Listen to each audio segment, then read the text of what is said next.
Hi everyone, నమస్తే. నేను Malleswari. SMJ cookery వ్లాగ్స్కి స్వాగతం. ఈరోజు మన వీడియోలో ఆంధ్ర స్టైల్ కారపొడి ప్రిపేర్ చేసుకుందాము. ఇడ్లీ దోశలకి చాలా టేస్టీగా ఉంటుంది. పొట్టు మినపప్పు 1/2 kg తీసుకున్నాను. సిమ్లో ఫ్రై చేసుకోవాలి. మినపప్పు ఎంత బాగా వేగితే అంత టేస్ట్ ఉంటుంది కారపొడి. పప్పు దినుసుల్లో మనకి ఫైబరు, ప్రోటీన్ అధికంగా ఉంటుందన్న సంగతి మనందరికీ తెలిసిందే. మనం ఇందులో వెల్లుల్లిపాయలు కూడా యూజ్ చేస్తాం. ఆకలిని పెంచుతుంది, బ్యాడ్ కొలెస్ట్రాల్ రాకుండా చేస్తుంది.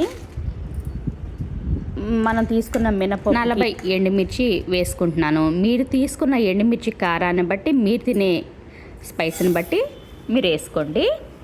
ధనియాలు 1/2 కప్పు, అంటే 100 గ్రాములు ఉంటాయి. జీలకర్ర 2 స్పూన్స్ సిమ్లో ఫ్రై చేసుకోవాలి. ధనియాలు, జీలకర్ర బరువు తగ్గడానికి అలాగే అరుగుదలకు కూడా బాగా పనిచేస్తాయి. నిమ్మకాయంత చింతపండుతో పాటు వెల్లుల్లి రెబ్బలు 15 నుండి 20 వేసుకుంటాము. కరివేపాకు కూడా సిమ్లో ఫ్రై చేసుకోవాలి. వీడియోలో చూపిస్తున్న విధంగా ఈ విధంగా ఫ్రై అయితే చక్కగా గ్రైండ్ అవుతుంది.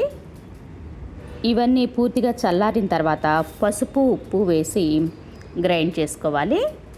ఆంధ్ర స్టైల్ కారపొడిలో మనం వాడిన దినుసులన్నీ కూడా అరుగుదలకు బాగా పనిచేసేవే, బరువు తగ్గడానికి కూడా ఉపయోగపడతాయి.